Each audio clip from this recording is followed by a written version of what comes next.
I knew something was wrong the moment I walked into the building that Tuesday morning. The security guard at the front desk, usually a man named Coleman who always asked about my truck, had a look on his face like he'd been briefed, like he already knew what was coming. I badged in and moved toward the elevators, and I noticed people in the lobby shifting their gaze slightly away from mine. Not hostile, just prepared. The elevator ride to the 28th floor felt normal. I was carrying my usual coffee, a black Americano from the place on the corner I'd been going to for 15 years. I was thinking about the signal authentication review I'd scheduled for 10 a.m., running through the third quarter security audit in my head, the way I always did. But there was a static underneath that thought, something in the air that felt charged. What I didn't know was that Derek Ashton had already scheduled my termination for 2 p.m., that the paperwork had been prepared overnight, that the decision was so final that there was no conversation left to have, only the theater of one. I was at my desk for maybe 90 minutes, reviewing code, when the call came down. Derek's assistant. "Mr. Ashton would like to see you in his office. Now." I remember thinking that was unusual timing, but I'd been called into Derek's office 17 times in 8 months, and I'd learned not to overthink the scheduling. I just stood up, settled my coffee on the desk, and made my way to the elevators. The 34th floor always felt different, fancier, the kind of real estate that was wasted on corporate executives because they spent so little time thinking about anything real. The conference room was on the corner, floor-to-ceiling glass on 2 walls, the kind of view that makes you realize how small your actual life is, looking out over the city, watching the traffic move in patterns that looked purposeful from this height, but were actually just chaos filtered through distance. You could see the Potomac River from up there. I'd been in that conference room maybe 5 times in 3 years, never for good news. Derek Ashton sat behind a desk that probably cost more than my first car. He was wearing a navy tie with a thin gold stripe, the kind of tie you buy in a set of 3 from a place that doesn't have a price tag visible.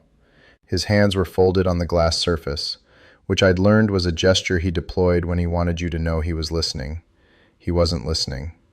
"Marcus, I appreciate you making time." That's how it started, not a good sign. I sat down. The chair was expensive too. Everything in that office was expensive in a way that felt aggressive, like the cost was the point. I'd learned Derek's rhythm by then. There was always a preamble, always a moment where he tried to establish that this was a difficult decision, a necessary one, a decision that had been made reluctantly. The ritual mattered to him more than the message.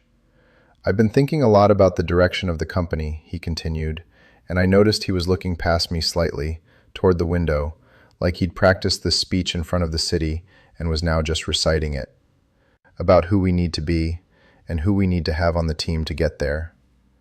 I'd been the head of advanced systems at Veracor Defense Technologies for 23 years. 23 years. I came in through the Army Signals Corps, spent 14 years there, 14 years of encryption standards and protocol development, of classified work that nobody outside of certain secure facilities would ever know existed. Then took a civilian role at Veracor when my commission ended. I built the signal authentication algorithm that every single product coming out of our defense division ran on. Every contract, every deployment, every classified application.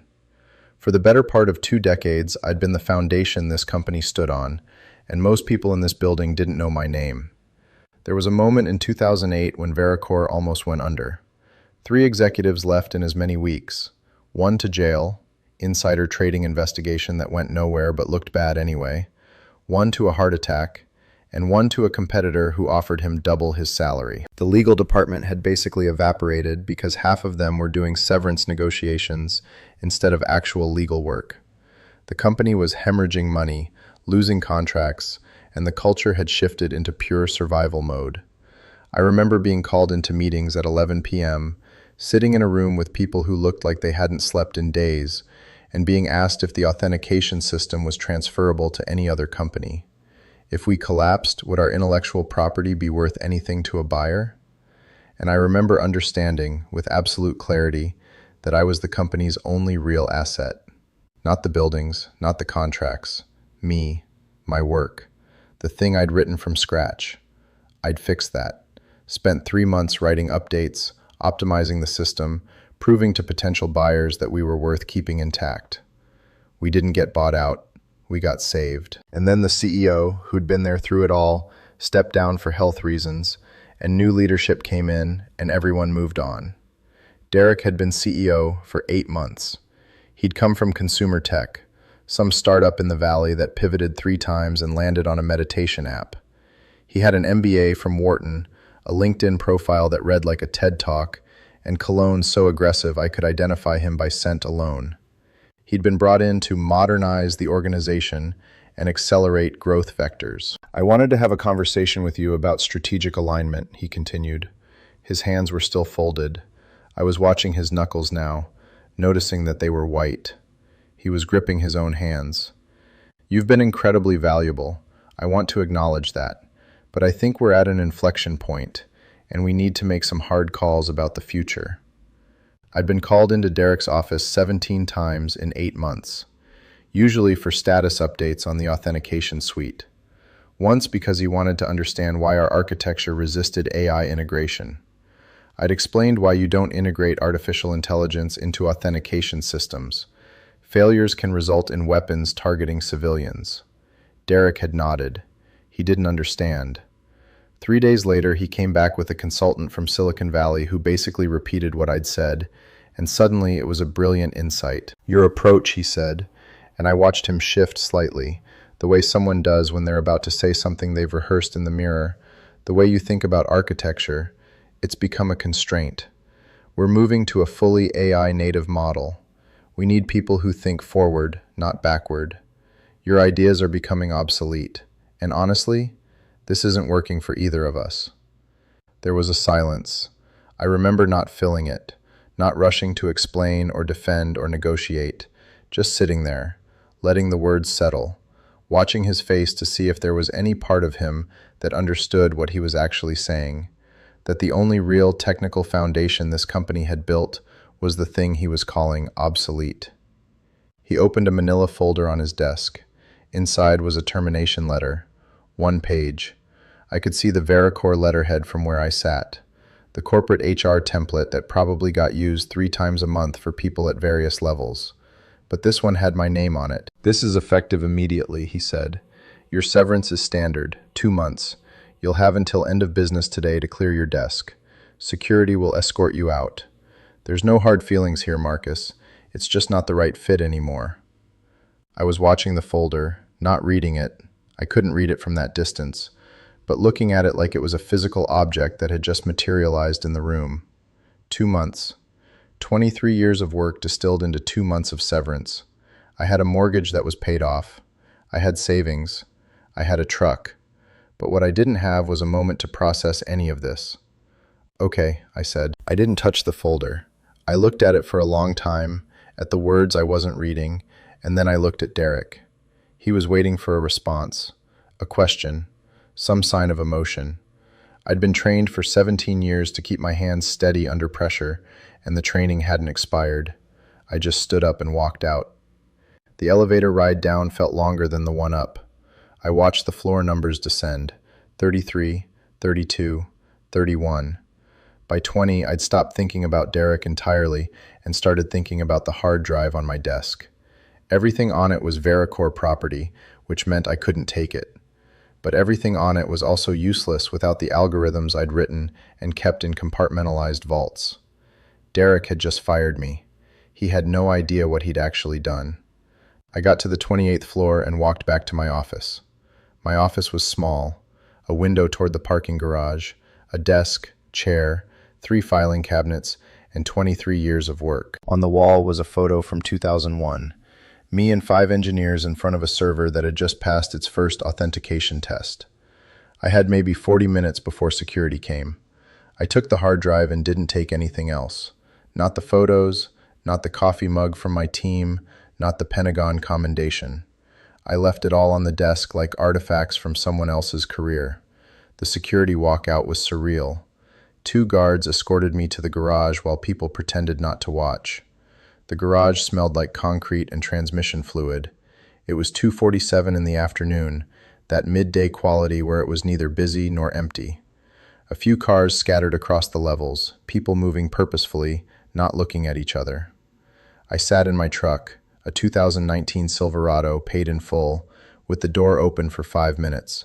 The truck smelled like leather and coffee and detail spray. I was thinking about Derek's white knuckles, about the moment he said my ideas were obsolete, wondering if he'd understand eventually how wrong he was.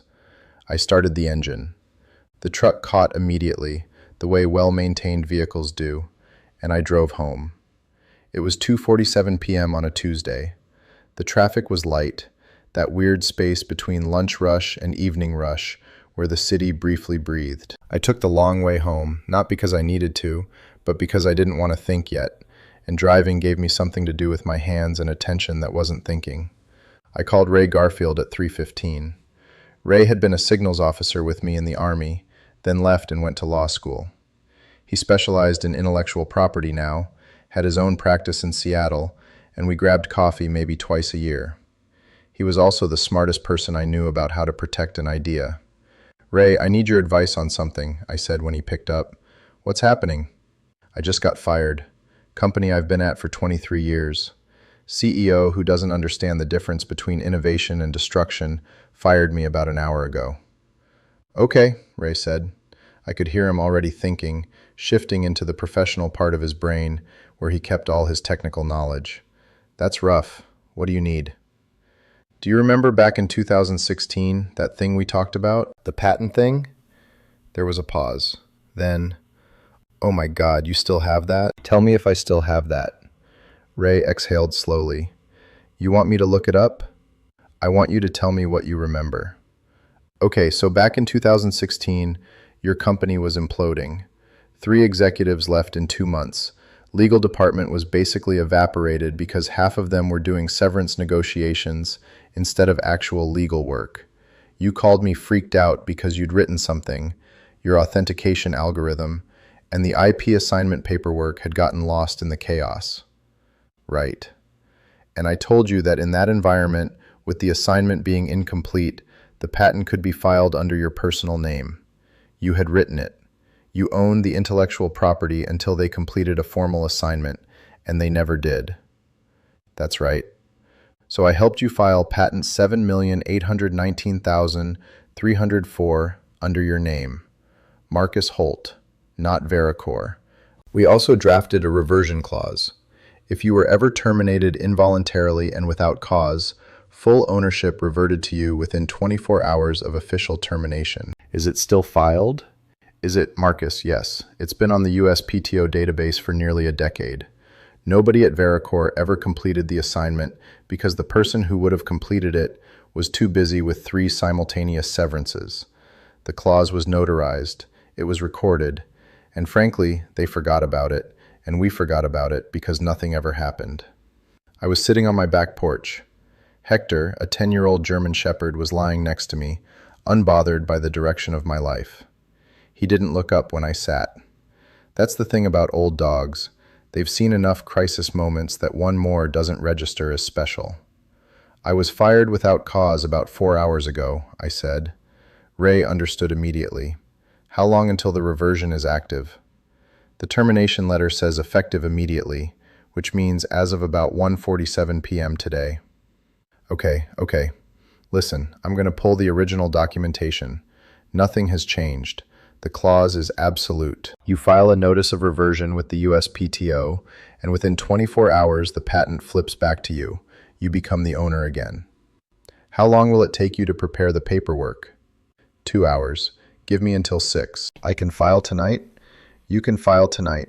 You'll be the owner of patent 7,819,304 tomorrow morning. I looked at Hector. He looked back at me with the expression of a dog who had no idea what was happening, but trusted that whatever it was, I would handle it. Dogs are good at that, accepting reality without needing to understand it. "Okay," I said, "let's do it." Ray called me back at 5:58 p.m. with the final paperwork. I filed the reversion notice with the USPTO at 11:23 p.m.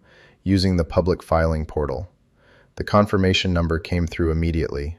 Marcus H. Holt. The patent was mine again as of the moment of filing. By the next morning, it would be officially legally recorded in the public database. I had a beer on the back porch. Hector fell asleep. The sky got dark.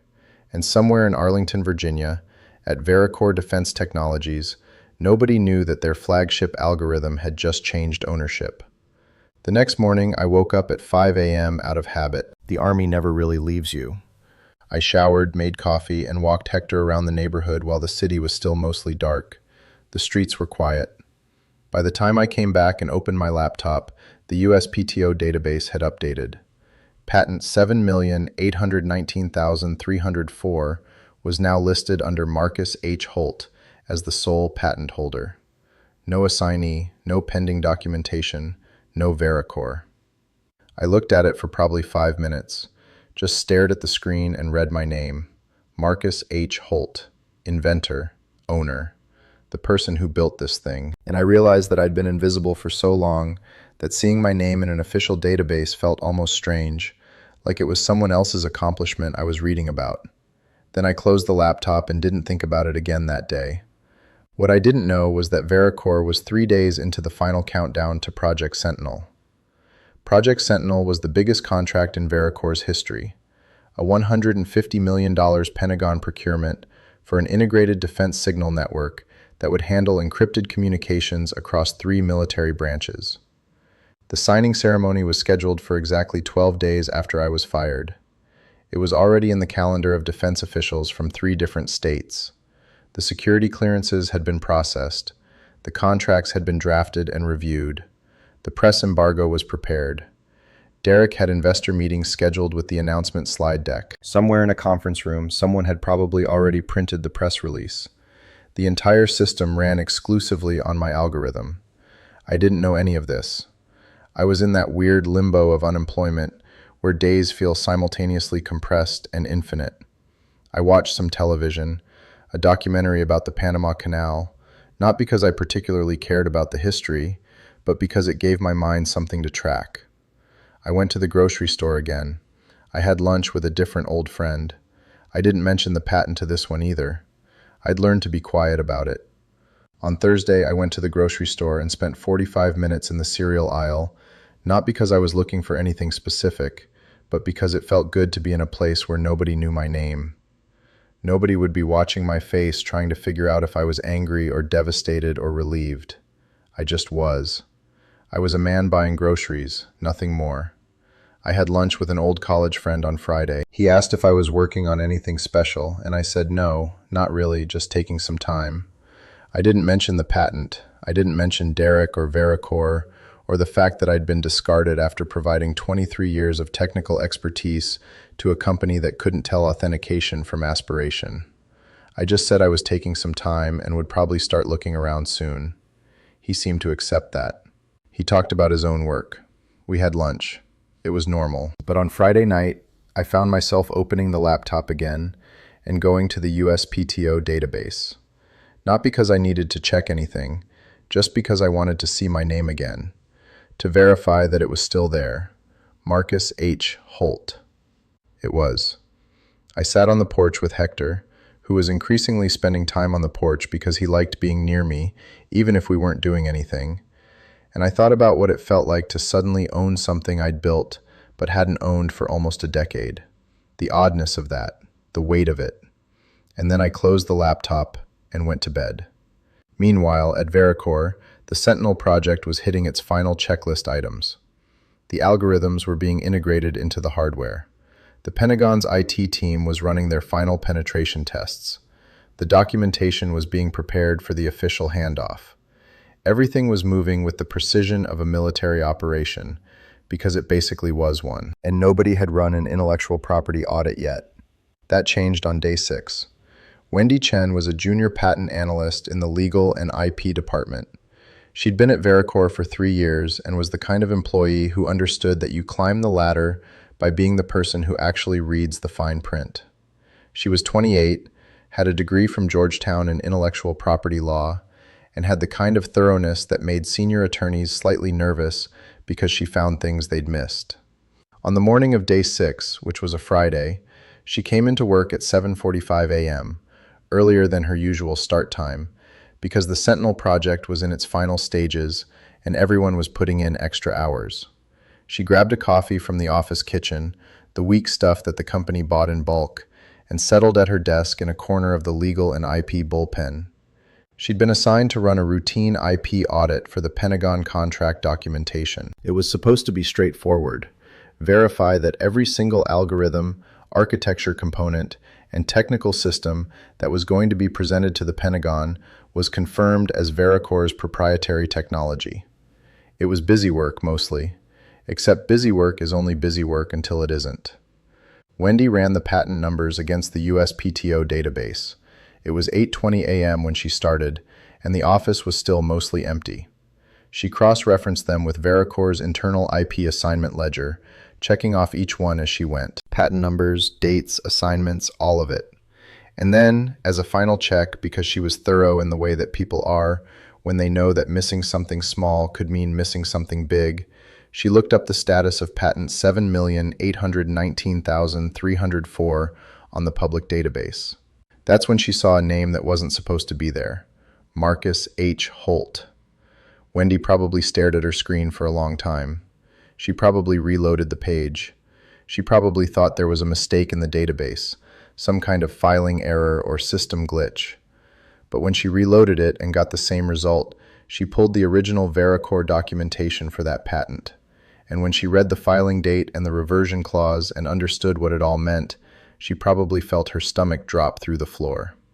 It was 8:47 a.m. She called over someone else from the department, another analyst named David who'd been there longer and was more senior. "Look at this," she said. David looked at the screen, looked at the patent number, looked at the reversion clause in the original documentation, and said a word that wasn't appropriate for the office environment. By 3 p.m., everyone in the IP department knew. By 5 p.m., the general counsel knew. Patricia Shale was a career legal executive, 30 years in corporate law, used to managing crises with the emotional register of someone ordering a sandwich. She'd been at Vericor for 4 years, brought in specifically to oversee a department that had been sloppy with documentation and process. She called the entire intellectual property division into a conference room, a proper conference room on the 32nd floor, not a cramped bullpen area, and made them walk through the documentation of patent 7,819,304 from the moment it was filed to the moment it was lost and found again. What they found was the reversion clause. It was notarized, it was filed, it was recorded, and it had been triggered. Patricia Shale read that clause 3 times. Once to understand it, once to verify she understood it correctly, and once more because she couldn't quite believe it. Then she called the general counsel's boss. Then she stopped making phone calls and started typing an email to Derek Ashton that probably took an hour to write and ended up being something like 50 words that conveyed the complete and total collapse of Project Sentinel. Derek got the email at 9:47 p.m. He was probably at home or at a restaurant or somewhere else where bad news hits you differently when it comes through your phone in a dense paragraph of legal jargon. He probably read it 3 times too, in that moment where you're reading words but they're not making sense because the content contradicts everything you expected. By the time he finished reading it, he would have understood that he had made a catastrophic error. Not a small one, not recoverable, catastrophic. The algorithm at the heart of Project Sentinel was no longer Vericor's intellectual property. It belonged to Marcus Holt. The company couldn't present it as proprietary. They couldn't sign the Pentagon contract. They couldn't present the system to the defense officials. All $150 million in revenue, all the investor meetings, all the press releases, all of it was gone. Derek called an emergency meeting for 6 a.m. the next morning.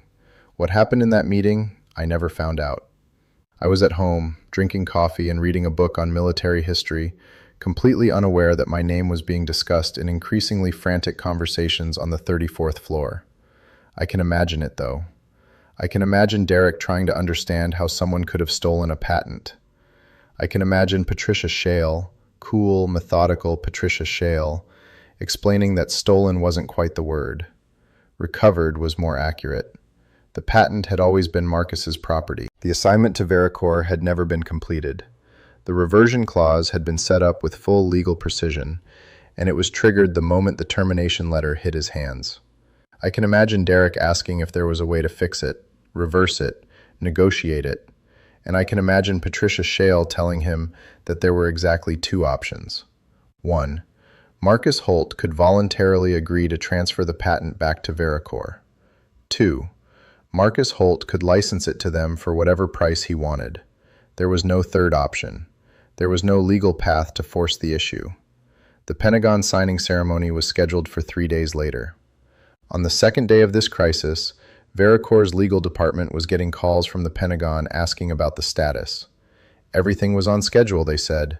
Everything was fine. But internally, they were trying to figure out how to tell one of the most important clients in their portfolio that the entire system they'd contracted for was suddenly untouchable. I still didn't know any of this. On the third day, 2 days before the ceremony, Patricia Shale made a decision. She picked up her phone and called me directly. I was on my back porch again.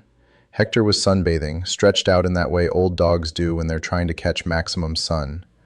I didn't recognize the number, so I almost didn't answer, but something made me pick up. Some instinct I can't quite name. The timing, maybe.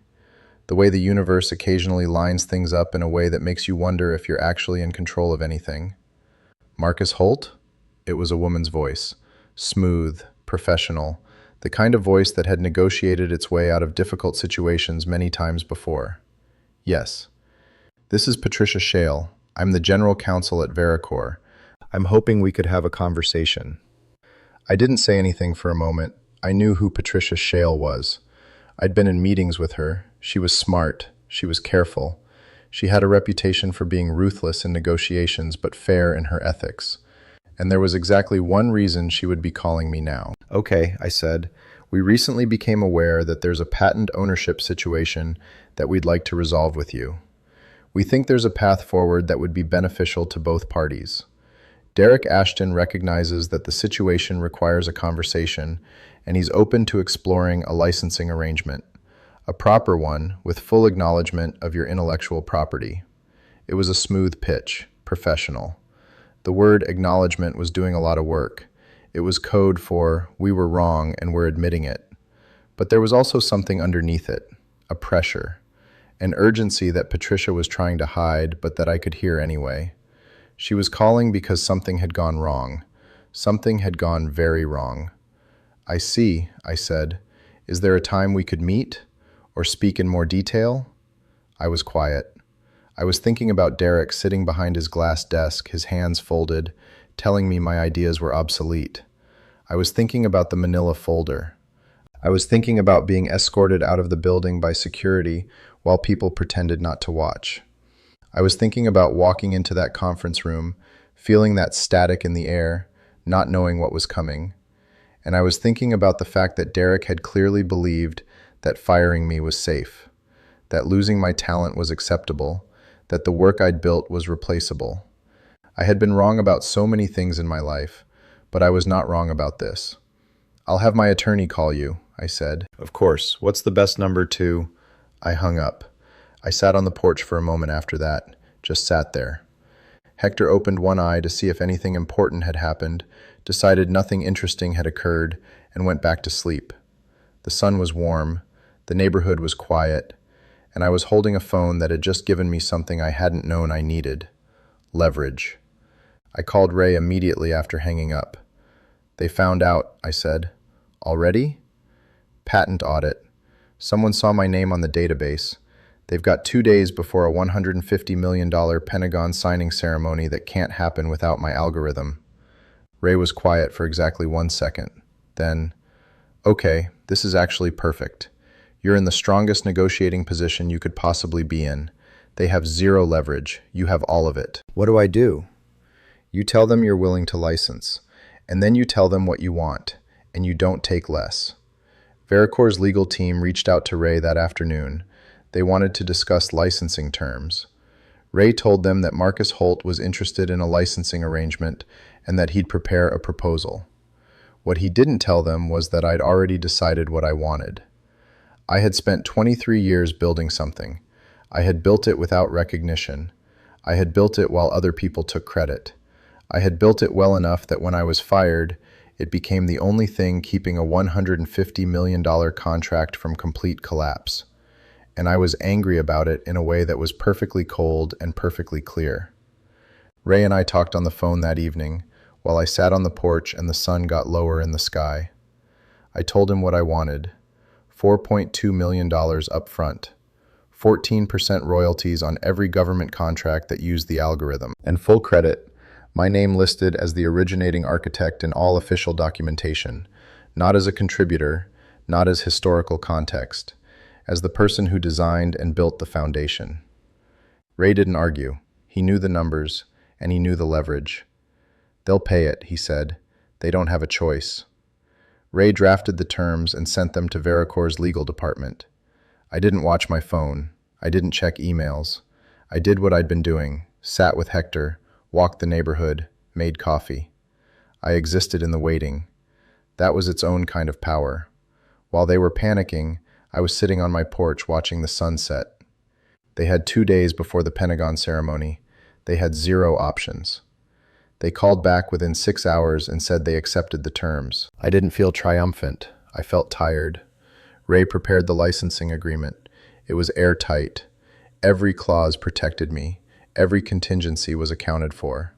They signed it on the morning of what would have been the original ceremony date.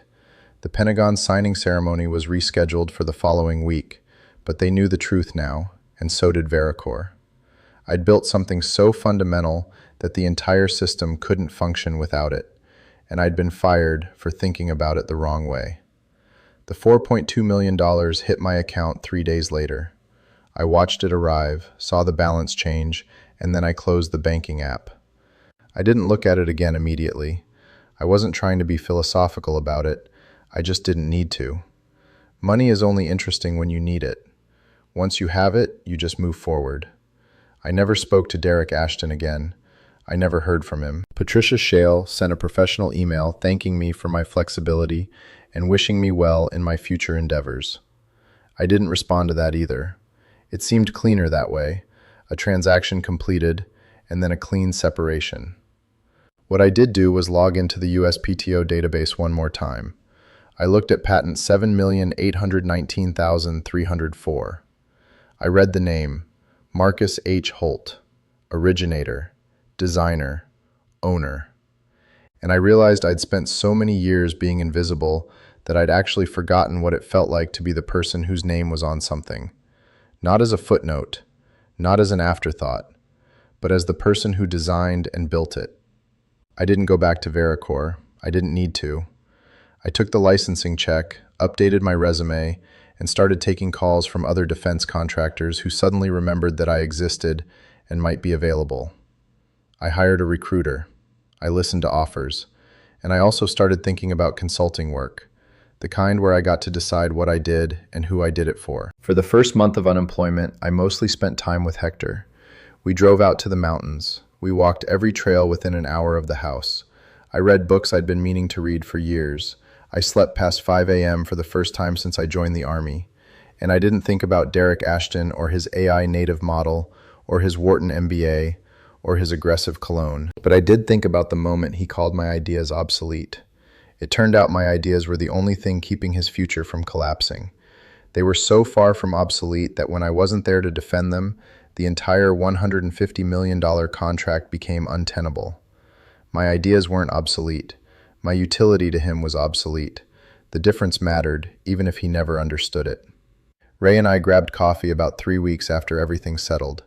He showed up with printouts of the final USPTO filing, the licensing agreement, the wire transfer confirmation, like artifacts from a victory. We sat in a small coffee shop near Pike Place, the kind of place that makes you feel like you're in Seattle, and Ray was smiling in a way I'd never seen before. "You could have asked for more," he said. "They would have paid more." "I know." "So why didn't you?" I'd thought about this. Because I wanted them to be able to afford it. If I asked for so much that they couldn't pay, then I was just taking the patent off the market, and that doesn't help me. This way they paid me, they got their system, and my name is on the documentation.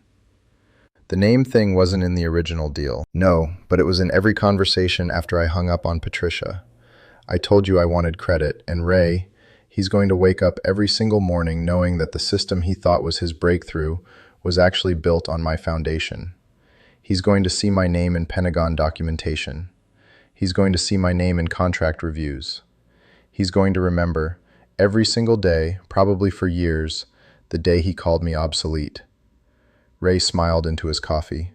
That's the most patient revenge I've ever heard. It's not revenge, I said. It's just the truth, finally visible. I took a job with a defense consulting firm about a month later.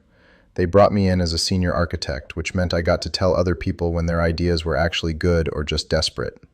I got paid better than I'd ever been paid, with actual respect and the kind of professional recognition that should have happened at Vericore about a decade earlier. The house was paid off. I had time. I had money. And I had the thing that Derek Ashton had tried to take away, the knowledge that what I built mattered and that I mattered for building it. Hector got older, but slower. We still took our morning walks. The sun came up, the city moved, and the world continued its various rotations. Sometimes I'd think about that moment on the phone with Patricia Shale when she was trying to smooth talk me into a negotiation and I just hung up instead. That clarity, knowing exactly what I was worth and deciding not to accept anything less. Patent 7,819,304 is probably still running in Pentagon systems somewhere. Signal authentication, handling classified communications, doing the work I designed it to do 15 years ago. And every single time it does that work, somewhere a contract flows money based on my royalty clause. Every time a government agency deploys a version of that system, they list me as the originating architect. Not as a historical footnote, but as the person who made the thing work. Derek Ashton is probably still at Vericore. I looked once, about 6 months after everything happened. He was still CEO.